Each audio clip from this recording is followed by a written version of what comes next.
Hi friends, welcome to Money Stuff, where we talk about money and stuff. My name is Anna and I am so happy that you are here.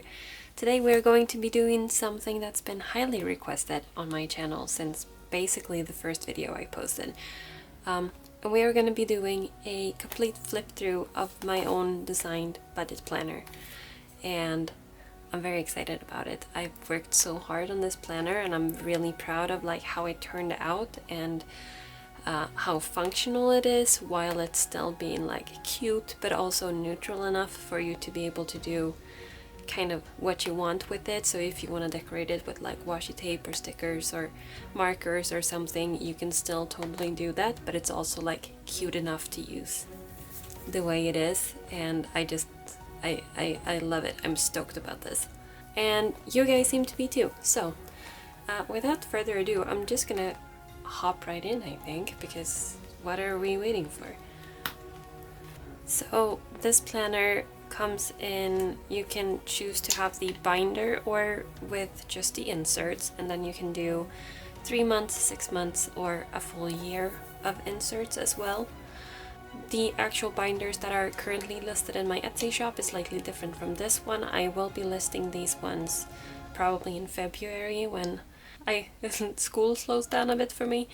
So at that point I will take pictures and do all the listings and stuff of this binder as well. But right now there are some other ones listed on there and you can again get just the inserts if you wanted to.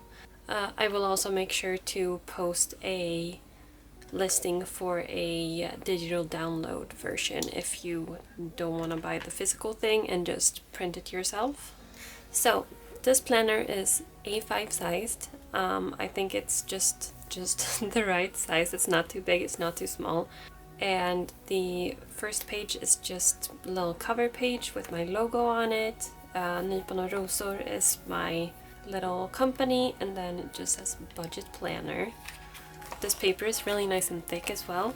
Then we have the spread where you just put that this budget belongs to, and then you write your name or your phone number or something. I don't know, if you're carrying this around and you lose it, then just a way for someone to,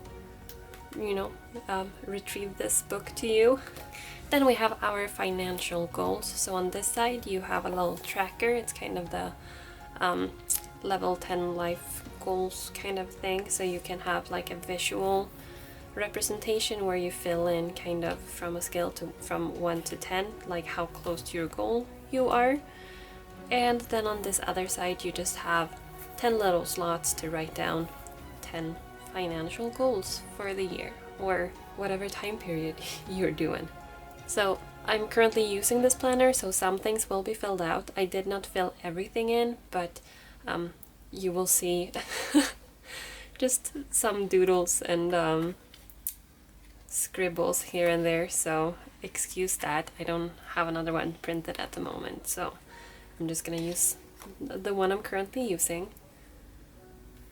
Next up we have our budget categories, where you have a section for writing down what the category is, and then a section for writing a description for said categories. And this way you can kind of just keep everything nice and neat and organized, and if you wanted to you can also color code things so that it makes it easier for you throughout the planner to have that visual representation. But basically I would write earned income would be all of my salary or things that I get from actually going to my job and getting salary for that. Then I have my business income, which is anything that I earn just through my business, and then other income, which could be literally anything else. Transportation, for example, would be anything to do with my car, and it's nice to just be able to write down what you're planning to be kind of incorporated in a category. So when something comes up in your budget, you kind of know what category to allocate that transaction to. Next up we have our year at a glance, where you can basically just write down during each month kind of what happens that month. So you can take into account when you're doing the budget for that month if there's any annual subscriptions coming out, or if there's Valentine's Day and there's going to be extra cost associated with that holiday or that birthday or that bill coming out. So it's nice to just have everything in one kind of place where you can just reference whenever you're doing your budget. Then we have our bill tracker, where you have a section for all of your bills, and then for each month you have 6 months on one spread, so there's actually 2 spreads. So you have a section for all of your bills for writing down what it is, and then for each month you have a little section to write down what date it's due, the amount, and then a little checkbox so you can just tick it off whenever you've paid it. I love using this because at the end of the month it just gives me like peace of mind to know that I ticked everything off and there's nothing like that I missed anywhere.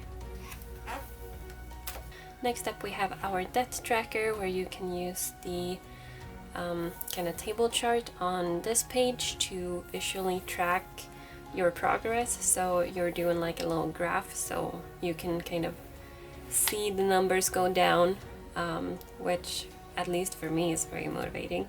And then on the right hand side you have a section for writing down the creditor. So I have like my car loan, my mom, you know, whatever loans are in here. I'm not gonna go through this in detail, you get a little sneak peek here, but I will do like a full debt confession soon, whenever I'm done with school, I promise. So basically at the top section you have a section to write down the creditor, and then you have a section for each of the months of the year. So for each month you would have a section to write down the starting balance of each individual debt, along with the minimum payment for each month. You also have a section for any extra payment that you made that month, and you can see that I wrote in 0 on all of these because I am currently focusing on this debt, and that's kind of where we're attacking all of our extra payments right now. And then you have a section to write down the new balance, and then you just do that for all of your debts, for all of the months, for all of the year, and you can track it on this side and just see the staples go down, which is the most satisfying thing. Then we have a section for sinking funds, where my thought is that you write down the total amount that you've got saved in each of the sinking funds at the end of the month. So you've got name, so you write down the name of the title of or category of your sinking fund. So I've got birthdays, gifts, subscriptions, etc. All of my sinking funds here, and then you just write down the amount that you have in each sinking fund at the end of each month, and then you can put a total amount down here so you can kind of track, hopefully, your savings and sinking funds, you know, increasing and your debt decreasing. It would be the optimal thing, right? So that's what that side's for. Then we have a yearly summary, where you write down the total amount that you earn and the total amount that you spend per category. Remember the categories from before? This is where they come back in. So you write down each category that you've spent in, and then for each month you write down the total amount that you spent in that category. And then at the end of the year you have an annual total and a monthly average. So this is going to be super interesting for me to see at the end of the year, and it's going to help me a lot from budgeting for 2025, right? Because I'm gonna have like an accurate number of the actual things, how much I actually spent and what is realistic to budget for each category every month and year. So I'm very excited to see that actually. The last kind of pages in our yearly section is our weekly envelope challenge, as well as our 100 envelope challenge. So you can see that I'm currently doing the weekly envelope challenge, and you can do this 2 ways. Either you save all of the amounts that are, you know, the actual number on the envelope, or you just save however much you can each week, and write down, you know, if week 1 I was able to save $20, I just write 20 on that envelope. And then at the end of the year, you can just count up how much you saved, and you know, that's very exciting. If you do it the way I'm doing it, where you're saving the amount that's written on the envelope, you will save 1,378 at the end of this challenge. So I'm starting with this challenge, and then I'm gonna be doing the same thing but for the 100 envelope challenge, and that one saves 5,050. So hopefully we can speed this up a little bit so we can get started on this one. And that is everything for the kind of yearly setup, or like the starter pages in this budget booklet. So after this, there's monthly budgets. So I'm currently writing in this one, so I'm just gonna hop to an empty one so you're not distracted by all of my scribbles. So basically each monthly budget will look the same, right? So the only difference is however many months you're purchasing.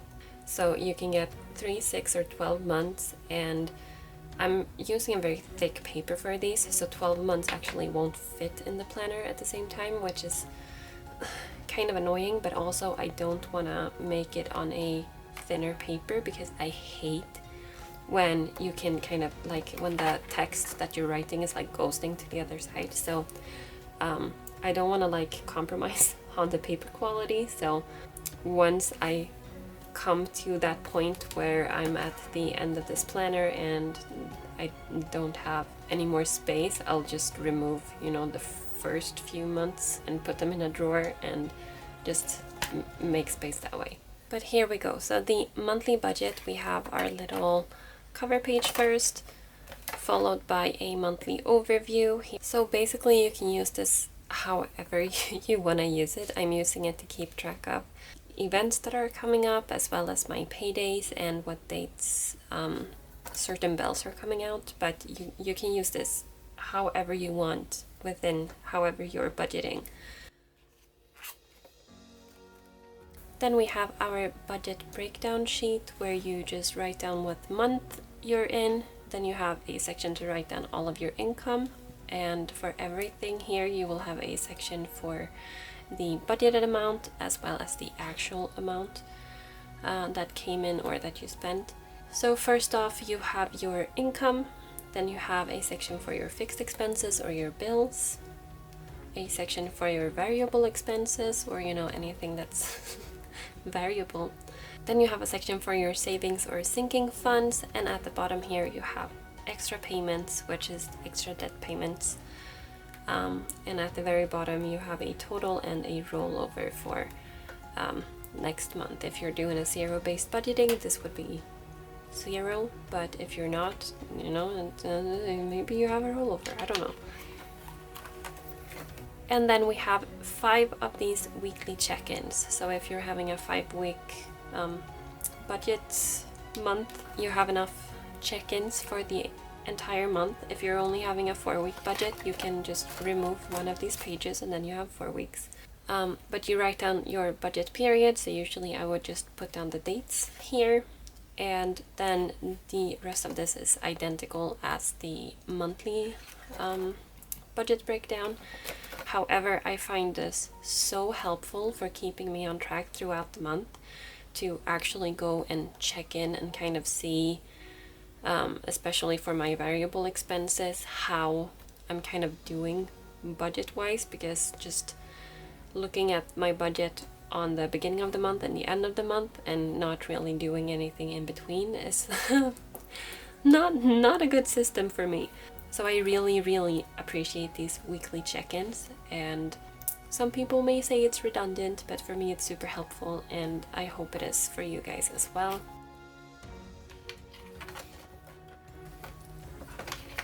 So you've got 5 of these. Then at the end of those pages you do have a section for your debt update, so you can write down all of the payments, what date you made the payments, and the amount of the payment. And then you can write down the total amount that you paid towards debt. And then you also have a little overview section where you write down the creditor, the starting balance for the month, the change that your debt made, so what actually went like towards the principal and not just interest, and then also the new balance that you have at the end of the month after making all of your payments throughout the month.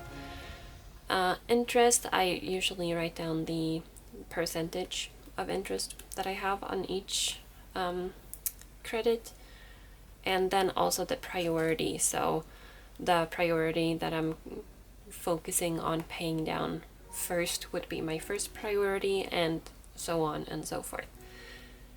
And then at the very, very bottom, you have some very motivating numbers to look at. So you have your starting balance for the month, the change, the new balance. So basically just these 3 sections again. However, at the bottom here, you have a percentage paid. So you can write down how many percent of the overall debt that you pay down this month. And then you have an overall progress bar as well, where you write down the starting balance, not for this month necessarily, but from whenever you started tracking your debt, and then how much you've paid off to date, and what your new balance is, and also the percentage of what your total debt was when you started your debt-free journey. So this, I love looking at this. It makes me happy. On the other side of the debt update, we also have some savings, sinking funds updates. So you write down all of your sinking funds, you write down what the goal is for the sinking fund, so how much you need to save for each sinking fund. And if there's, like for Valentine's Day, for example, the date it's due would be February, right? Then you write down what your starting balance is, as well as any changes in the sum of that sinking fund. And then you write down the new balance at the end of the month. And this is also the amount that you write down on the sinking funds page in the beginning of the journal. So